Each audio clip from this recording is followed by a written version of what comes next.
Namaste, everyone, and welcome. Thank you for joining us for this gratitude meditation. Our topic for today is gratitude towards our teacher and all our teachers. So before we start, let us invoke for divine blessing, shall we? To the Divine Supreme One, Divine Father, Divine Mother, to all the spiritual elders, to all the holy masters, to all the spiritual teachers of all traditions, to all the holy archangels, holy angels, and spiritual helpers, personally to my beloved and respected teacher, Grandmaster Chua Sui Mahaguru Jimeiling, we humbly invoke for divine light, divine love, divine guidance, help, healing, and protection. Thank you for enlightening our minds, our souls, our spirits with your love, mercy, and compassion. We thank you in full faith, and so it is. All right, so before we do detailed more practice and meditation, let us just talk a little bit about the role of the teacher. A lot of times when you say teacher, people say, oh, I have my elementary school teacher, my high school teacher, my university teacher. So let's talk about the purpose of a teacher. The interesting part is the easiest way to understand this is to look at the Asian tradition. In the Chinese tradition, we usually call our teacher Sifu. Sifu basically means teacher, father. So if you look at China, in ancient China, usually the first teacher children have are their parents. And since it's a patriarchal society, obviously the father becomes the father figure who teaches them about the ways of life. And as far as spiritual teachings are concerned, they call the teacher Sifu. In martial arts, they call him Sifu, right? So if it's a mother, then it's called Shimu, or teacher mother. Now, in order to really understand it deeply, we have to look at the Japanese tradition. In Japanese tradition, the teacher is called sensei. A lot of you have done martial arts before. Remember, you call the teacher sensei. And you also know that a lot of Japanese and Chinese words share the same character. So sensei in Japanese is pronounced shenseng in Chinese. However, in the Chinese tradition, if you just say shenseng, it just simply means mister. But if you break it down and really understand the word sen, or and say, right, shenseng, the first word means before or first. Sei, sensei, and sheng in Chinese is born. So if you study it deeply, it means the teacher is quote unquote born before the student is. So you say, how does that work? In spiritual teaching, that means the teacher has been born many lifetimes before, had learned all the lessons that qualifies them to teach us. Now, as far as the everyday teacher, let's say a school teacher, they've been, indoctrinated, if you will, or they've studied that topic already ahead of us. In other words, they were learning these things before we are, so that qualifies them to teach us. All right? Now, that said, it's very interesting that, a lot of times people say, how about in India? Well, the teacher is called the guru. How's that fit in? Well, the word guru has many interpretations. The one that's commonly known is called dispeller of darkness. So, you already know, if a room is dark, you cannot really suction out the darkness. The only way for make the room bright is to shine light. So, in the Hindu tradition, a student who is ignorant about life, about certain topics, they're, as we say in America, in the dark about something. The teacher is the source of the light. That light is the teaching that comes from the teacher, whoever he or she is. So when the teacher teaches us, that teaching comes to us, that is symbolically the light that comes in, that enlightens us, that brightens, our little room, and dispels our darkness or our ignorance. So, putting everything together, it's something like this. We have good and bad teachers. Okay? In our Hatha Yoga, the way Grandmaster Teacher taught us, there are several pillars. Some of you have taken the classes, you know what we're talking about. But the first one is called, pillar number 1 is devotion to God, or the Supreme Being, and reverence to teacher. And one time, Grandmaster Teacher told me, he said, you see, reverence to teacher also means you respect all your teachers. Then the first thing people say is, well, I got pretty bad ones, I got good ones, and I got terrible ones. And the way the teacher explained it is, look, even the worst teacher you've ever had taught you something. And guess what they taught you? At the minimum, they taught you what not to do. That's one. Number 2. Another thing that people always say is, when the student is ready, the teacher will appear. You heard that before, right? Now, we have a deeper take on that. Actually, the better way to say it of saying it is, when the student is ready, the appropriate teacher will appear. So, at that point, there are several factors involved. Number one, it has to do with the maturity of the student. Number two, the karma of the student. Now think about it. You don't expect a college professor to teach a kindergarten child about calculus, do you? You need somebody who is trained to teach at that level. So in life, we have many, many different teachers that come to us at the right time, because at that time, we are in a state of certain level of understanding that their teaching will be able to match and be able to allow us to absorb it. Okay? Next, you talk about, say, well, what does karma have to do with it? Now, we'll kind of stretch this a little bit.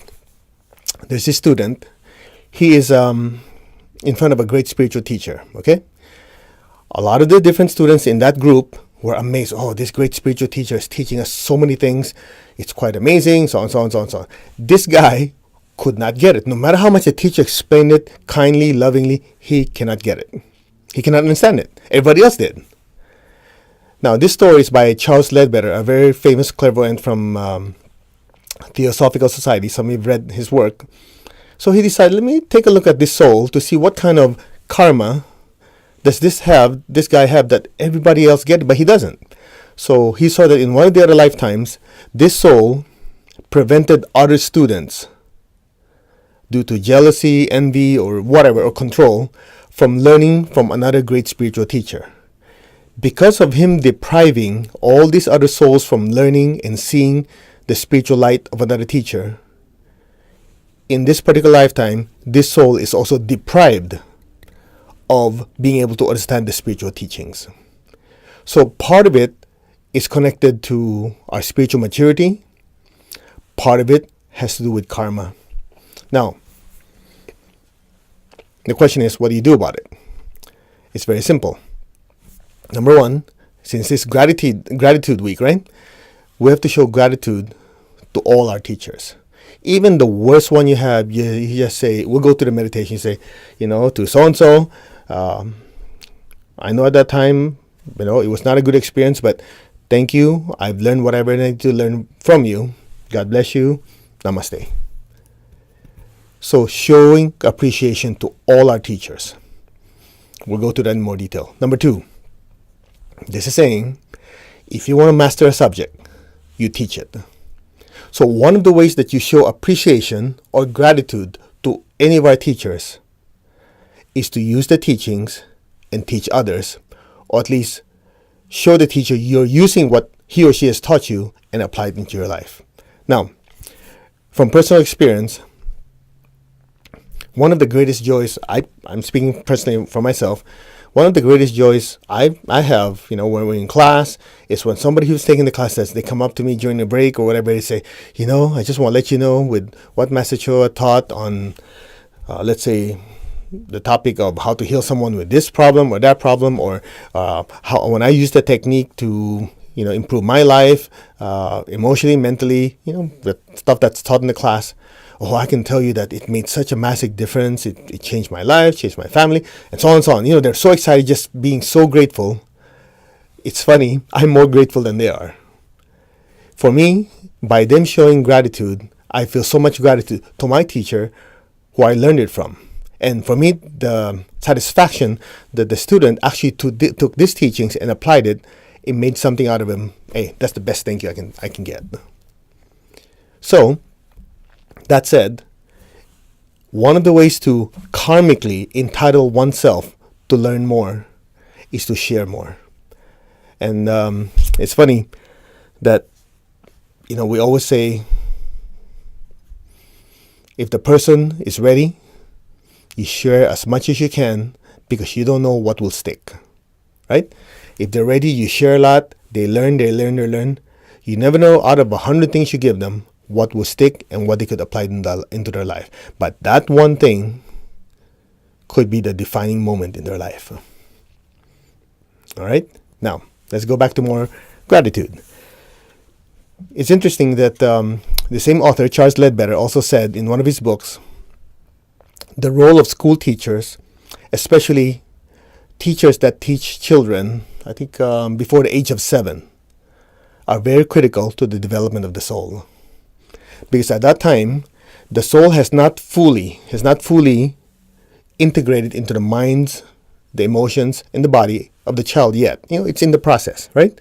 So that's why it's the body is growing, the mind is getting more intelligent, emotionally they're more mature, and so on. So, but at that time, before the 7 years, it's like molding. The soul is trying to control.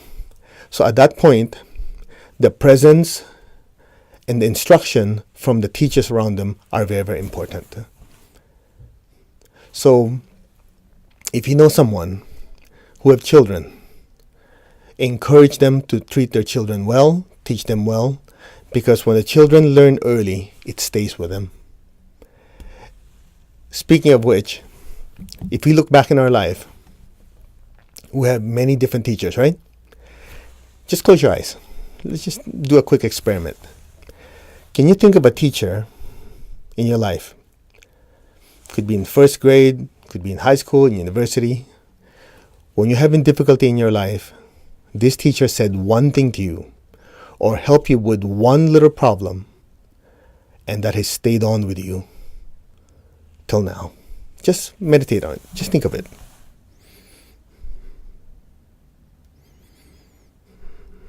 Could be a time when you're ready to give up, and they just say, come on, you can do it. I believe in you. You can do it. Come on, give it a try. And you say, okay, just because you nagged me so much, I'll give it a try. And you succeeded, and you go, wow, that's the best thing in the world. Just think of those things. I'm sure you have some. Now, here's what I want you to do. Feel it. Feel the gratitude you have at that time. Feel it now as if you're there. Let it expand in your heart. Let the gratitude just keep growing and growing in your heart. Feel it. Feel the love. Feel the gratitude. And just with intention, as if that teacher's in front of you, just say thank you. And offer it to them as love and gratitude. Just say thank you very much, wherever you are. It's been wonderful. That has empowered me in different times in my life when I needed it. Thank you. May you be blessed immensely for your kindness and your teaching. Thank you. How's that feel? Pretty good, right? So that's the thing. One of the earmarks, if you will, of an advanced spiritual disciple, that's the way Master Cho explained it, is the student shows gratitude to their teachers.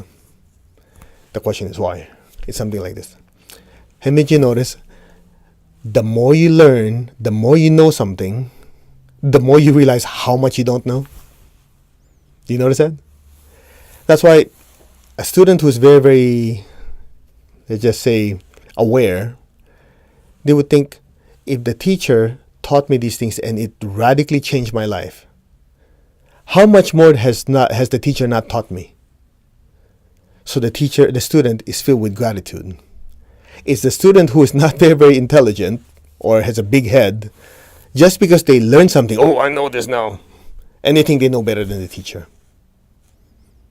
So one of the things that differentiates a quote-unquote an evolved student and a student who is still, let's just say, not so evolved, to use kind words, is their level of appreciation for their teachers. Now, let's take it a little deeper. In Asian tradition, we always were taught growing up to show appreciation and gratitude to our parents, because most of us, that's where we first, learn to walk, right? We learn to do things in our life. We're taught to us by our parents, right? You say, well, yeah, my father didn't do anything. My mom, believe me, they did. Because when we are not aware of what to do, we cannot wipe our butt. We were wearing diapers. Guess who was there? And from there, they taught us how to be potty trained. They trained us how to go to school. You might think that's their responsibility. That is true. That is their responsibility. But it does not change the fact that they did something for us. So gratitude for that is also very, very important because they also taught us. Again, some of you say your parents are not that great people. Even then, guess what? The fact that you have that discernment, you say, they did not do things right, whatever.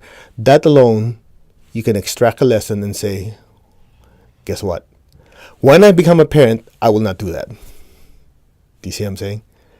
So, one of the ways to know a soul is evolving, that we are evolving, is to see and appreciate what we have around us. Being gratitude month, it could be any month, but we just decided to use, a certain time so we can focus on this topic of gratitude because we get so busy. We say, thank you, whatever. Okay, that's that, and you forget. We don't realize that all these little thank yous that we do to people contribute to our well-being. Because people who are very appreciative have a tendency to be more absorbent to spiritual energy, to loving energy, prosperity energy, and so on and so on. Okay? Let's keep it going. Now, what else? How do we recognize teachers in our life? You see, oftentimes we think, teacher is somebody great. She has this title. Doctor so-and-so, professor so-and-so. It doesn't have to be that. Just to give you an idea, you could have somebody at work, right? And you're having difficulty in your life. You need some advice. That person took you aside and say, look, I've been through that already. This is what you do. This is what make your life better. And because of that little advice, you're able to go through that difficult time in a much easier way and came out good. That person is one of your teachers. The key is exactly that, to recognize the teachers around us and show gratitude. Now, to think about it a little deeper, it's something like this. In the spiritual realm, we have many, many teachers that come our way. But each soul has a special spiritual teacher that guides us lifetime after lifetime after lifetime. And the good news is this. Whether you know that spiritual teacher clearly or not, by showing gratitude to whoever your spiritual teacher is, if you have one, you are showing gratitude to your inner spiritual teacher. And as you show gratitude towards your inner spiritual teacher, you're showing gratitude towards God. That is the spirit of oneness. Okay? Now, so what I want to do now, if it's okay with all of you, is we'll do a short meditation. And this meditation has many names. Some people call it the meditation the Guru. In Tibetan tradition, they call it Guru Yoga. Yoga means oneness, right? Union. So by doing this meditation, you feel oneness. In the Sufi tradition, I forget what it's called. It's like merging with your teacher. They visualize the teacher in front of them. They experience becoming one with them and feeling the love, the compassion, so on. The name is not important. The key is how you do it. So what I want you to do is think of a teacher that you want to show gratitude to. It could be a spiritual teacher that you have at this time. They don't have to have a physical body. They could have left the body already. They could be, someone that you go to classes with, or it could be your minister at church, could be your imam at the mosque, it could be your rabbi at the synagogue, it could be a monk in the temple. It doesn't matter. Because that body is just simply the instrument for the soul, who is the real teacher, not the body. All right? So I want you to give you a few seconds. Think of a teacher that you want to do this meditation with.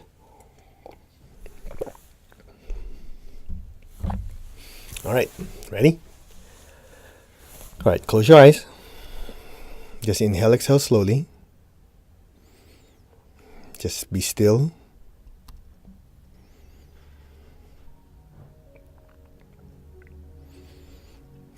Be aware of your heart. Recall all the beautiful things, the beautiful teachings, the lessons that we have learned from this teacher. Feel it in your heart. Just feel it in your heart, the gratitude. Now that gratitude comes from re-experiencing the wonderful feelings you have when this teacher, whoever they are, have benefited you with. You can recall a time when they taught you something and it changed your outlook in life. It could be a time when you're having difficulty and they just say a few words or just a beautiful, loving look, and it just melted your heart and gave you inner peace. It doesn't matter. Pick any. Now feel it in your heart. Now imagine that teacher in front of you. Be aware of your heart. Feel the love, the gratitude, and just simply, with intention and love, offer it to your teacher. Just say thank you. I might not say enough, I might not show it enough. I offer this gratitude to you. I thank you for being in my life. Thank you. Just continue releasing that love, that gratitude towards your teacher, and just say thank you. Words are not enough to express what I feel in my heart and my soul, to thank you for what you've done for me.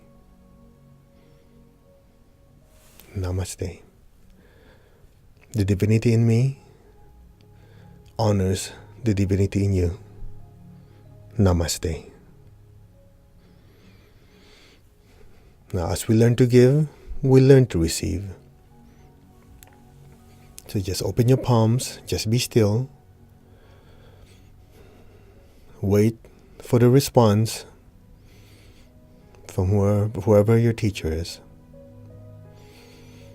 As you give, so shall you receive. We just have to be respectful and be receptive.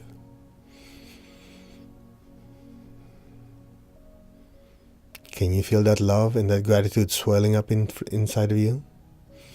Let it build. Feel it. And once more, feel that love, that gratitude intensify.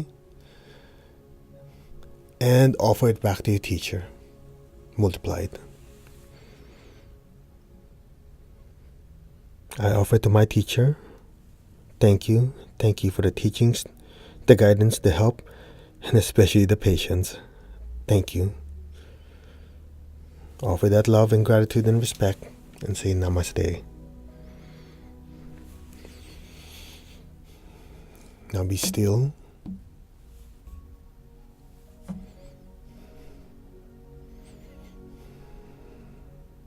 Be receptive to your teacher's response. See, the teacher, as Master said, is like an echo. Whatever you say comes back multiplied. It's like planting a seed, an apple seed, and you get a whole apple tree. As you show love, gratitude, and respect, and lots of appreciation to whoever your teacher is, their soul, their spirit, overwhelms you, multiplied with love, with joy, and happiness. And once more we say thank you. And be still.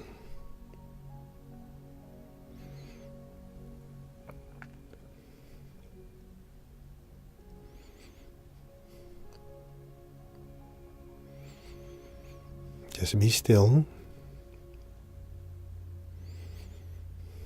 Now, imagine a beautiful golden ball of light in front of you with your teacher inside of it.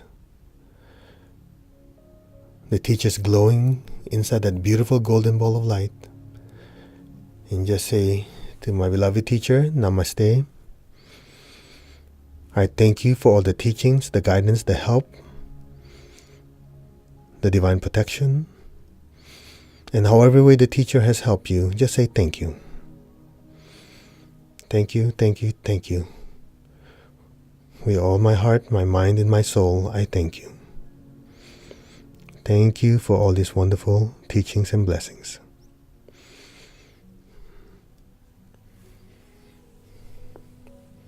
Now imagine that beautiful golden ball of light is now on top of your crown. In your inner eye, look up and once more say namaste to your teacher. Say thank you. Now just be still. The beautiful golden light is getting brighter and brighter. It's getting so bright. It's radiating beautiful golden light everywhere. Every cell in your body is swimming in that golden light.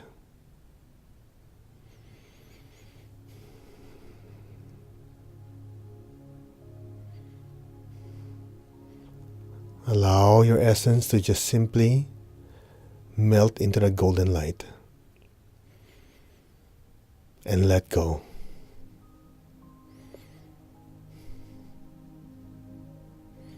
And let go. And let go. Experience the love and the oneness with your teacher. Let go now.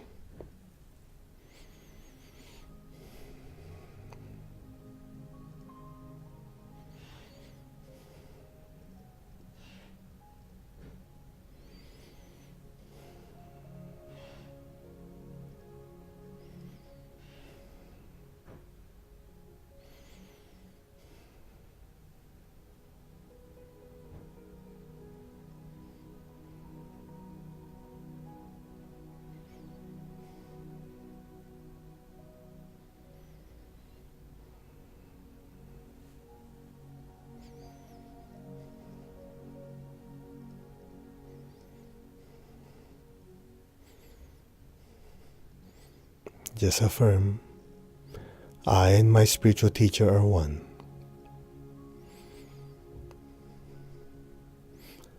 I and my spiritual teacher are one.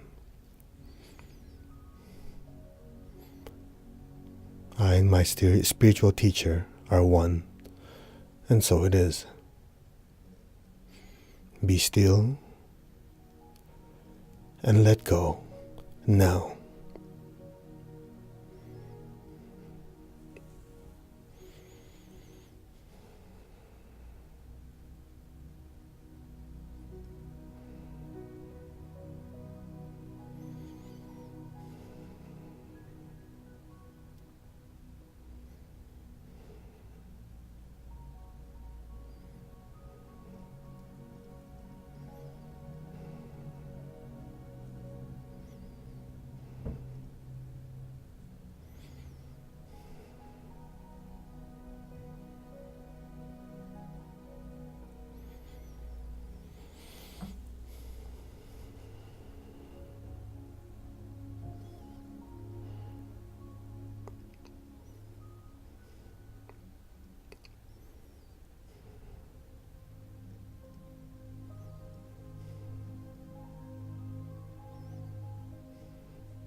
Gently, slowly, very gently and slowly come back.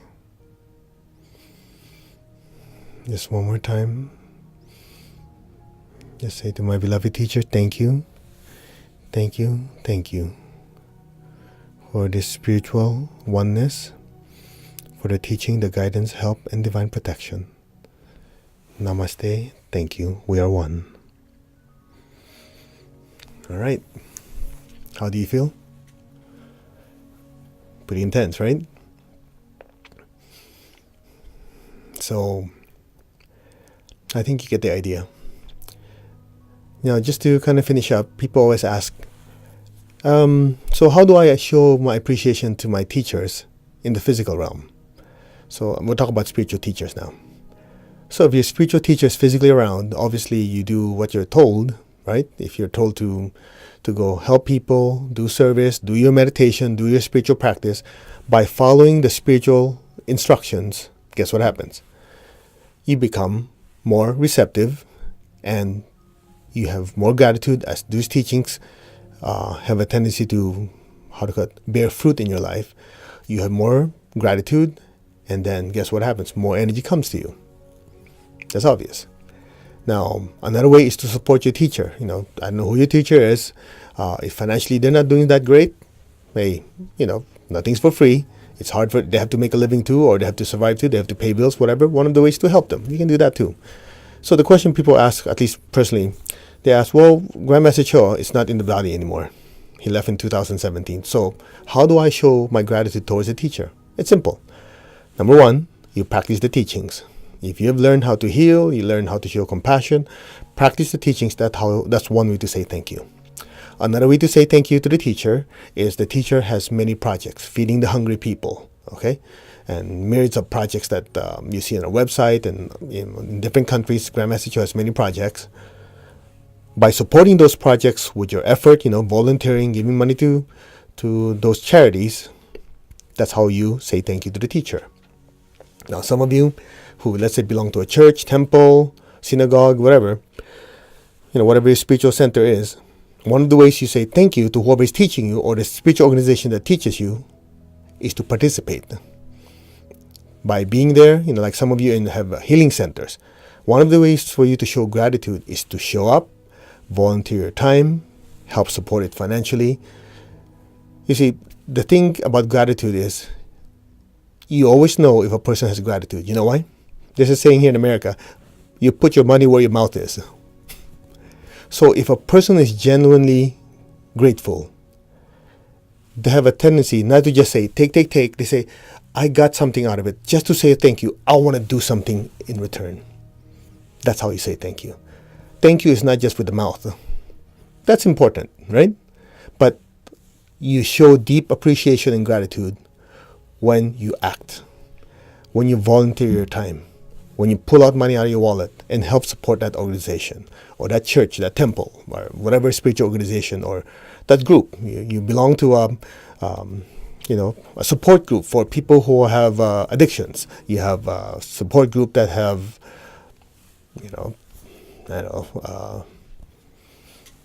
family issues. One of the ways for you to show appreciation to whoever is helping you is to volunteer time and support them financially. And you'll notice every time there's an exchange, the gratitude within you deepens. And when that deepens, you also get the benefit. Plus, guess what? It's a never-ending cycle. It's a good one because now you want to give more. And as this cycle accelerates, then you experience a oneness, then you experience the peace, you experience heaven and earth. So gratitude is the key. All right? Anyway, I know some of you are blissing out and don't know what the heck I was saying, but whatever. You get the point. I know when we do that meditation, it's one of my favorites, but actually, by showing gratitude to my teacher, it just blisses I'm gone. And one last thing before we go. Gratitude towards the teacher empowers you. Okay? What does it do? It empowers you. When I'm healing someone, in pranic healing, we're healing, and you're experiencing doubt, and you go, I don't know, I've been doing everything, nothing's working. By just remembering my teacher and how he has taught me and showing gratitude, suddenly I get this surge of energy. When I'm teaching in public and I go, somebody asked me a question, I have no clue what to do. I just say, Master, help me out. I want to thank you for everything. So by showing that little bit of gratitude, just get that energy. And so it is connected to, some of you have read the New Testament. Paul said, I can do all things through Christ that strengthens me. That's the Christian tradition. In the Hindu tradition, you have Hanuman. Remember? The one that, the deity that looks like a monkey. And the ones who've taken inner Hinduism revealed, the secret. He's not really a monkey face. It's a symbol. Because a monkey has a tendency to imitate. So you know the saying, monkey see, monkey do. So he is Hanuman, has a face of a monkey because he continuously observes the teacher and copies or imitates the spiritual qualities of the teacher. So what we do is, as we have gratitude towards the teacher, we have a tendency to want to follow the instructions and do what the teacher would have done. And that empowers us. Okay? Anyway, so you get the idea. All right. I hope this was a good lesson for us and a good session. We have a lot more to go. We have gratitude to God, to loved ones, gratitude for financial prosperity, and so on and so on. There's lots of it, so we'll just keep going. Other than that, let's give thanks to the Divine Supreme God, Divine Father, Divine Mother, to all our spiritual teachers, all of them, to all the spiritual elders, holy masters, saints, archangels, holy angels, and spiritual helpers. Personally, to my beloved and respected teacher, Grandmaster Tokok Sui Mahaguji Meiling, we thank you all. Thank you. Again, words are not sufficient, but even though we don't know how to express it, deeply in our soul we are grateful for the blessings, the guidance, help, love, protection, and the wisdom. We thank you in full faith. So be it. All right. So thank you again. Stay tuned for the other sessions. We have one every day of the week, so that every single day we have something to be grateful for. Namaste. You all take care. See you next time. Bye.